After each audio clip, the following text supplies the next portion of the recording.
It's Saturday morning. Cartoons, peanut butter and toast, Bosco,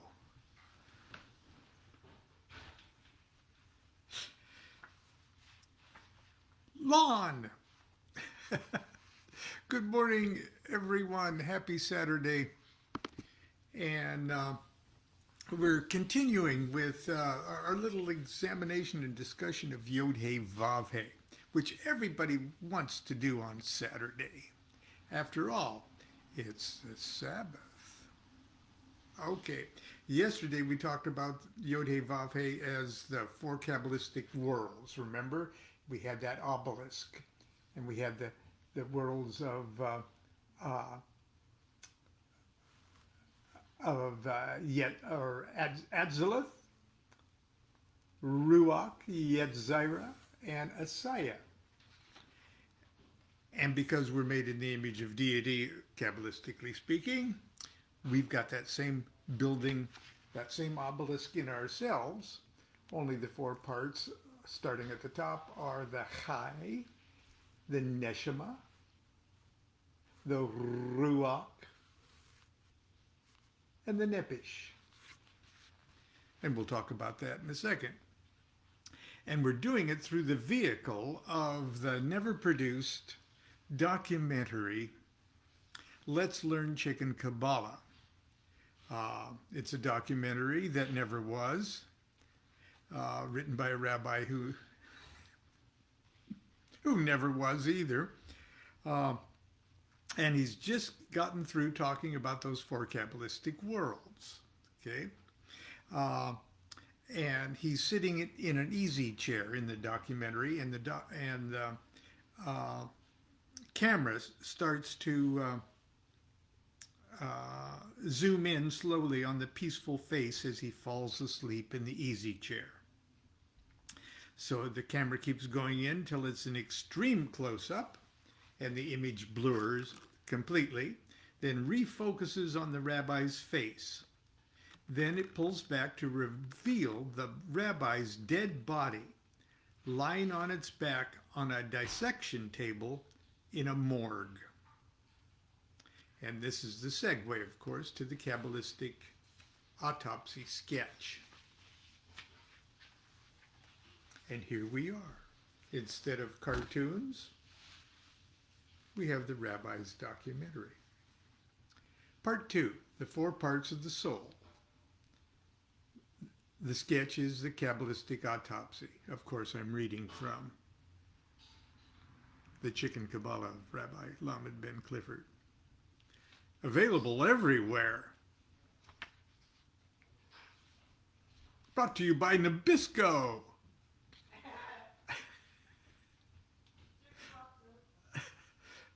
From out of the blue of the western sky comes Sky King, brought to you by Nabisco. But I digress. Location, scene 1, location, operating room of morgue. The rabbi's body is on the table. There's music, it's organ music, and the hymn is Abide with me.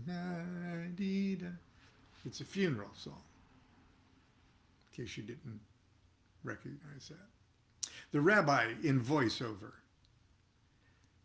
Then shall the dust return to earth as it was, and spirit return unto God who gave it. That's also a quote from Scripture that's always used at funerals and things. Okay. The music stops. The rabbi narrates.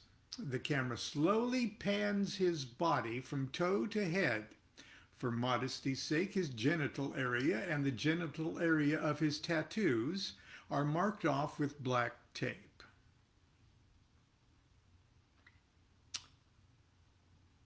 The rabbi narrates. I really look natural, don't I? This is the dissection room of the Kabbalistic Morb, and I have volunteered my body for a little demonstration for the four parts of the soul. Because humans are made in the image of the deity, We reflect the same dynamics as our huge and eternal counterpart. Each of us is a four-story Yod-He Vav-He with our own little Atzilith, Braya, Yetzirah, and Asaya right here inside us. Four parts of our soul, which Kabbalists refer to as, starting at the top, the Chai, and that's spelled C-H-I-A-H usually. Chai, like l'chaim, to life. Okay. The Chai, the Neshama, Ruach, and the Nepish. Like the Kabbalistic worlds, the three lowest parts of the soul are just the distorted image of our real identity, Chai, the life force itself. Okay. The rabbi continues. The lowest part of the soul, which corresponds to Asaya, the material world, is called the Nepish,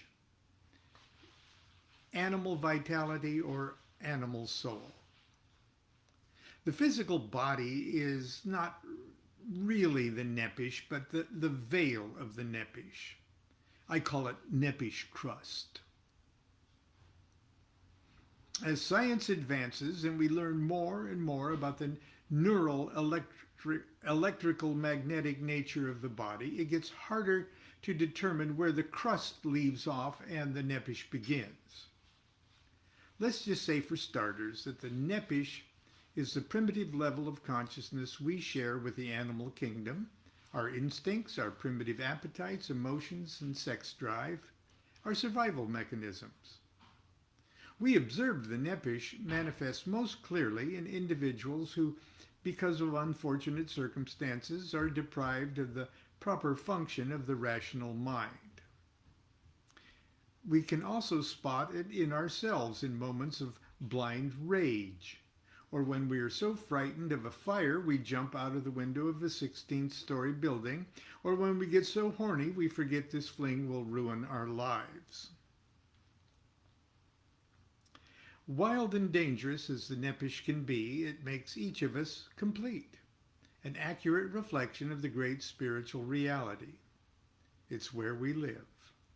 It's our personal Asaya. And every angel in the celestial realms would give its right wing to own one. Now, a morgue doctor in surgical clothes moves into the picture. She takes a scalpel from the instrument tray and moves toward the rabbi's head. The camera zooms in on the neck area as the scalpel blade nears the throat. The camera moves away before the incision is made. The rabbi continues in his voiceover narrative. The part of the soul that corresponds to Yetzirah, the formative world, is called the Ruach, the intellect. Just as the physical body is the crust of the Nepish forms the crust of the Ruach. Scene 2. The location is a medical laboratory complete with Bunsen burners, glass tubing, and electronic instruments. Special effects. The rabbi's severed head is sitting up on its neck, facing the camera. It's resting in a shallow laboratory pan half filled with liquid. Several tubes lead from the liquid to bubbling beakers. The rabbi's head opens its eyes and now becomes the narrator. I don't understand why this documentary was never produced. The rabbi's head starts to talk.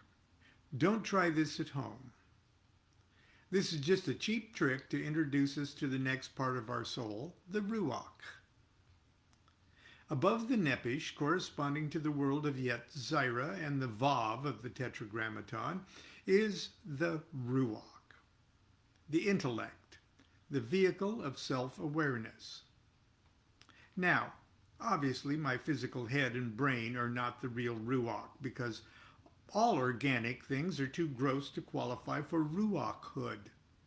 But if you look at my head here in this laboratory pan, I want you to think. If your feet and your legs were amputated, you would still be you, right? And if your arms were amputated, wouldn't you still consider yourself you? Provided science could keep you alive, how much of your body could be amputated and removed before you would lose your you-ness? You might answer you'd still be you as long as you can think and maintain consciousness of yourself. But that's the big ruach lie. Thinking and consciousness is not the same thing. Not the same thing at all. The ruach part of your soul monopolizes your attention to such a degree that you identify yourself completely with the thinking process. Descartes fell for this hook, line, and sinker when he said, "Cogito ergo sum," I think, therefore I am. Ultimately, the real you doesn't need the think part of the equation to maintain consciousness. Even if you could no longer think, there would still be you. And there would still be consciousness. The ruach part of your soul, however, is incapable of grasping this subtle fact.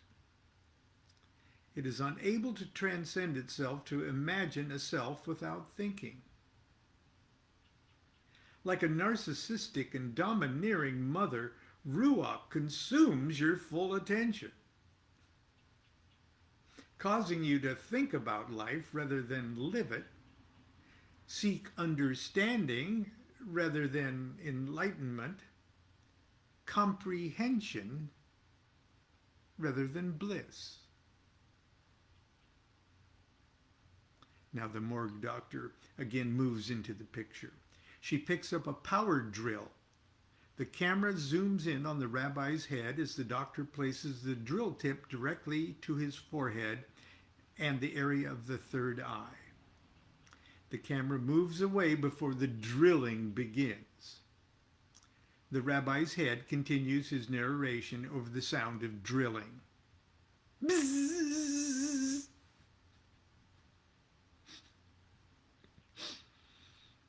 Saturday morning cartoons.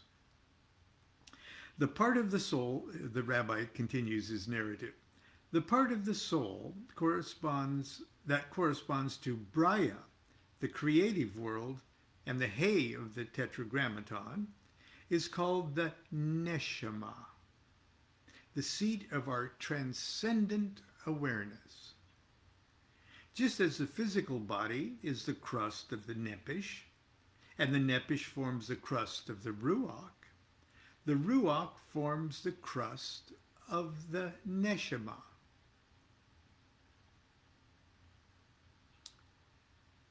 Special effects. The camera enters the darkness of the neatly drilled hole in the rabbi's forehead. The rabbi continues. Practitioners of ceremonial magic often argue with each other over the question, are angels, demons, and spirits and other magical phenomena objective or subjective realities? Do they exist outside of us, or are they just in our heads? The answer is simple. The spirits and every other denizen of objective reality are all in your head. Only you have no idea how big your head is. Scene 3. Location, the interior of the rabbi's head. A cozy den with a modest fireplace before which we find a golden retriever asleep on a braided rug and the rabbi inclined in an easy chair. He's calmly smoking a pipe. His eyes are closed. but the brow of his forehead is furrowed as if he is in profound thought or mystical reverie. He never opens his eyes, but continues his narration in voiceover. The neshama, the Thomas Edison archangel part of your soul, is the soul intuition. It's our transcendent awareness. That part of us that rises above the thinking process and vibrates in greater harmony with the ultimate reality. We can't really understand the neshama because the machinery of our thoughts is based in ruach and can only take in so much information before going into overload and breaking down. For our illustration here, we view my neshama as being centered inside my physical skull. It may or may not be centered there, but there is one thing for certain. The neshama part of our soul reaches infinitely farther than the confines of our physical body. As a matter of fact, for all intents and purposes, the scope of the neshama is infinite. It is in touch with energies and levels of consciousness our ruach would not understand, even if it could conceive of them. We've all heard stories of mothers separated from their children by hundreds or thousands of miles, knowing instinctively when their young ones are in danger. Is this because at the traumatic moment the child emits some kind of signal, or is that's telegraphed across the ocean to the mother? No. It's because the mother's neshama is so huge the child could never escape it, no matter how many miles separate their physical bodies. A mother's intuition is only a very primitive example of the transcendent awareness. It's clear to me that if it were possible to understand the scope and potential of the human neshama, we would solve many of the mysteries surrounding the so-called supernatural events of religious traditions and the unanswered questions of modern psychic research. The highest part of the soul that corresponds to the Atzilith, or the archetypal world, and the yod of the Tetragrammaton, is called the Chai. It is the undiluted life force itself and our true identity. All the other parts of the soul are veils of the Chai. Just as the physical body is the crust of the Nepish, and the Nepish forms the crust of the Ruach, and the Ruach forms the crust of the Neshama forms the crust of the Chai. If we found the Neshama was hard to talk about, our Chai is even more challenging. And somewhere in the house here we've got like Russian dolls, only they're penguins. A penguin inside. And I wanted to use that for an illustration for all of these crust type things. But if you can imagine the different enclosures of sarcophaguses and mummies and stuff, we've got a big mummy box. Inside that is another mummy box, and inside of that is another mummy box, and inside that is the mummy. That's sort of what we're referring to here. Okay, special effects. The camera backs up to reveal the entire scene of the interior of the rabbi's head is only an image on a television screen. A hand holding the remote clicker comes into view. The hand aims the clicker at the television and pushes a button. The television screen changes to the blank and snowy image found between channels. Over the white noise of the blank screen, the rabbi continues his voiceover narrative. We've all seen this snowy image and heard this irritating hiss whenever we tune a television channel that isn't carrying a broadcast signal. Astronomers now tell us that what we are seeing and hearing is nothing more or less than the radiation echo of the Big Bang itself, which emanates hauntingly from the empty space between the stars. If we personified this unimaginable energy as God, it would dwarf to insignificance all the lesser forces and beings of the celestial family, such as the nature of the Chai, when compared to the other parts of the soul. Yod-He, Vav-He, Atzilith, Braya, Yetzirah, Asaya, Chai, Neshama, Ruach, Nepish. The Nepish lives, but is not self-aware. The Ruach is self-aware, and aware the self is living. The Neshama is the essence of life's awareness, but the Chai is life itself, our true identity. If there is any purpose for our incarnations, it is to perfectly integrate the four parts of our soul so that we can function as perfect units of the Supreme Consciousness and uninhibitedly manifest that consciousness on all planes of existence. Special effects. The hand holding the remote clicker comes again into view, and the hand aims the clicker at the television and pushes the button. The television goes out, except for the tiny white dot in the center of the screen, and that white dot slowly fades to black.